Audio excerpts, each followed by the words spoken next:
that there. Go like that. So, what I want to do real quick is recap this. First, I want to recap my point. If we win framework, they cannot win because our framework points out that they are assuming that the standard change is going to affect the behavior directly of the people who are doing the searches.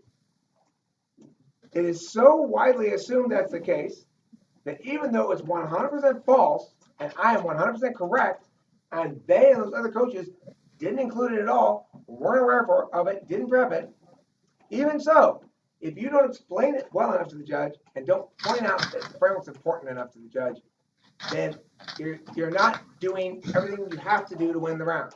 And at the end of the day, it doesn't really matter if we win on the flow if we cannot win the round. So how do you win the round? By virtue of the fact that you're winning on the flow. This is important.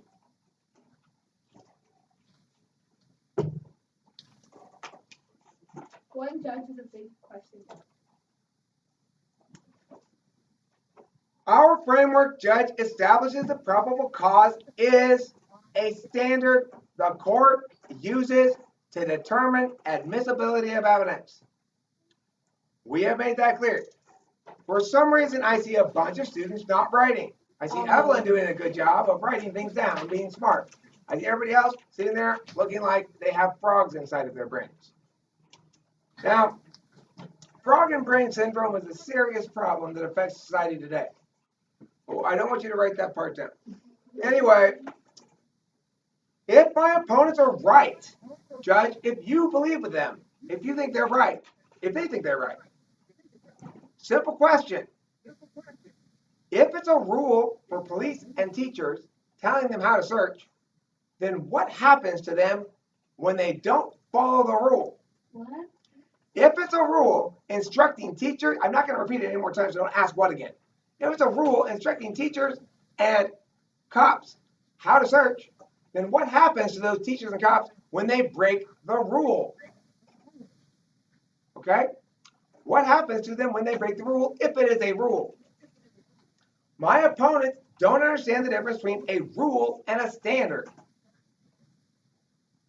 Unfortunately, we're talking about a standard and they think we're talking about a rule because they don't understand the topic and they're wrong.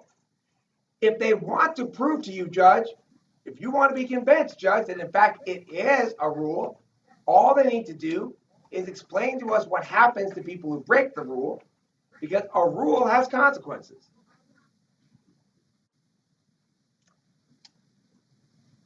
Also, you should point out something like this. Qualified immunity proves, without any doubt whatsoever, that it is an evidentiary standard. Not only is the only redress for the recipient of a non-consensual search the exclusion of evidence, that means definitionally that it precludes justice. So look, a just outcome of an illegal act by a government official conducting the worst imaginable search is impossible. Why? Because they aren't rules for the people conducting the search. That's why.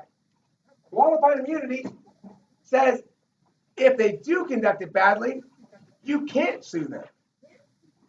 Qualified immunity says if the teacher searches you and doesn't pay any attention to probable cause or reasonable suspicion, you can't sue them.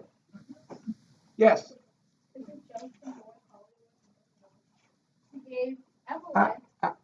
I don't want to hear it. Don't interrupt my lecture, Catherine. Okay. I need this to be abundantly clear to everybody. The burden is on them to say that it actually functions as it does.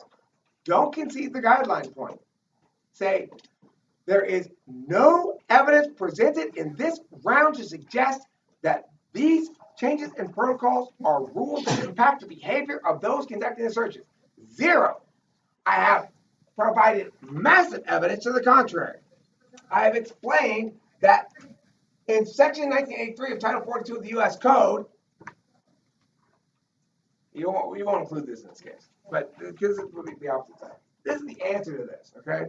This is the answer to it. But you say the courts have provided absolute immunity to judges and prosecutors. Why? They want to make it clear that constitutional rights violations are matters pertaining to evidence within the court, not matters of civil or criminal liability in and of themselves. Okay? I'm going to repeat that, and then I'll get you a question. The courts have established, the legislature and the courts in supporting it have established in no uncertain terms with qualified immunity that, in fact, violations of constitutional rights by government agents are deciding factors regarding evidence within court cases and nothing else. Not only is it only established that it's an evidentiary standard, but it's actively established that it's not the other thing. Okay? This is a rule. It's a rule that establishes clearly that it is not a rule. And probable cause is not a rule for searchers. Probable cause is not a rule for searchers. Reasonable suspicion is not a rule for searchers. Both of those things are standards used by the court to evaluate evidence. We know that to be 100% true because qualified immunity says unless a police officer basically commits an egregious, conscious, shocking violation of rights, you can't sue him. He's not subject to any penalties. He's assumed to have good faith. What my opponents are not accounting for is the assumption of good faith. That means, in fact, cops can never be judged on whether or not they followed this standard. That's another reason why it's not a rule. So, if in fact the status quo is such that cops can never be judged and held accountable for violating this standard, then it's not a standard that applies to them, and they can't violate it at all. It's a rule for the courts to use. It's not a rule. I'm sorry. It's a standard for the courts to use. It's not a rule for the searchers. I want to try this point home a million times because if you are not understanding and arguing this correctly, you're going to lose the round because you're not going to win framework. If you win framework, you can't lose, but you have to hammer it home. Now, keep in mind, these teams have seen our original cases, which is why our case is getting a lot more fancy and a lot more sophisticated and kicking it up a notch, okay? Those cases we had took it to that tournament, we're good enough to win it. You guys didn't argue well enough, that's my bad. But it's fine. It's actually, I'm fine with that as a first result. We have plenty of room to go up, right? We didn't perform super well in that first tournament. That's fine. The new team, you did great. Going 1-4 is fine. Your very first tournament, one of you is 6th grader, and Natalie, your 7th grader. You guys did great. Don't even worry about it. You came out of the tournament a lot stronger than you went in. Catherine and Lyle, you could have done better. But Catherine, I'm convinced by the end of that tournament, you were a lot stronger than by the beginning. I hope you take it seriously and stop trying to make the stupid arguments you make. She said I talk too loud. Yeah, Catherine, ignore the stupid judges too. What I want you to do is this. Listen to your second speaker about which arguments to run and how to run them. Don't play Catherine feels like running the nonsense. Okay, now look. Well, like I said a million times already, qualified immunity proves that it's an evidentiary standard, not a rule. Additionally, the fact that you have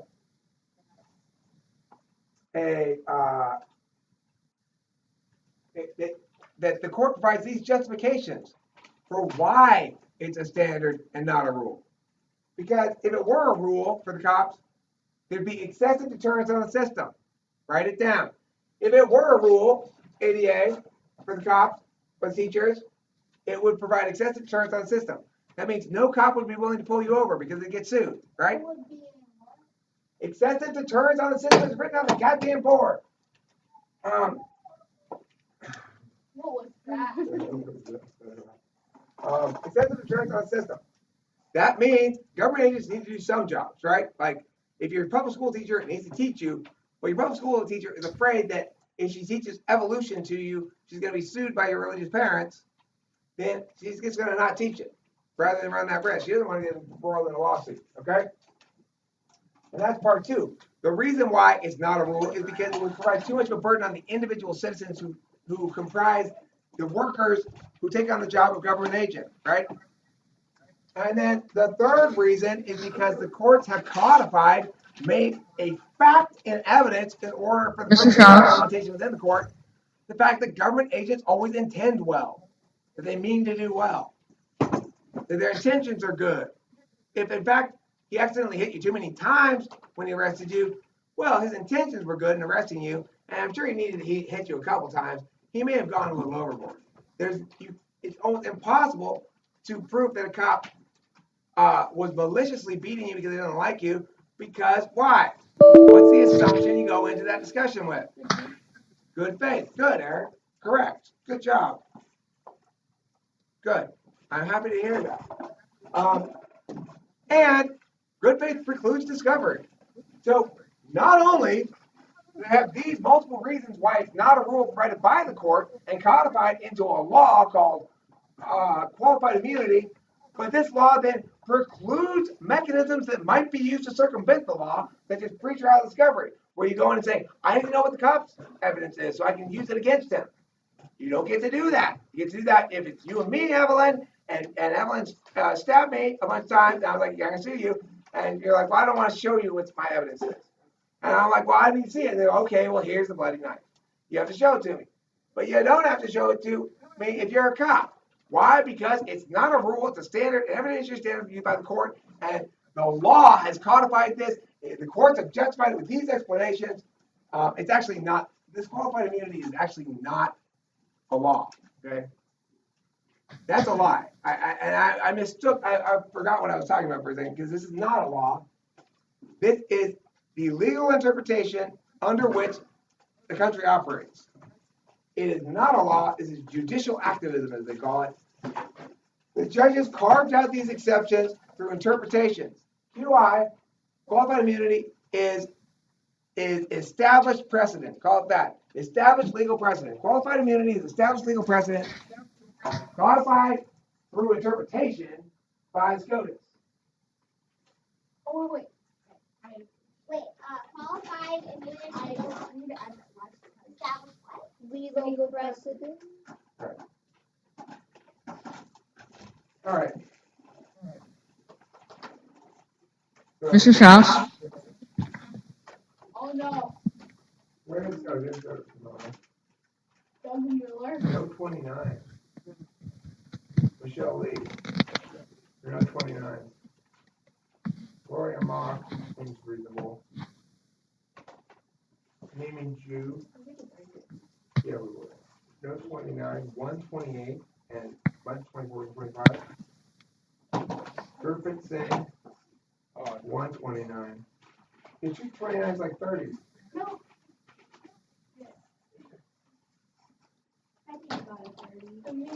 All right. I hope you guys understand that. If you don't, we're going to go back over it after break.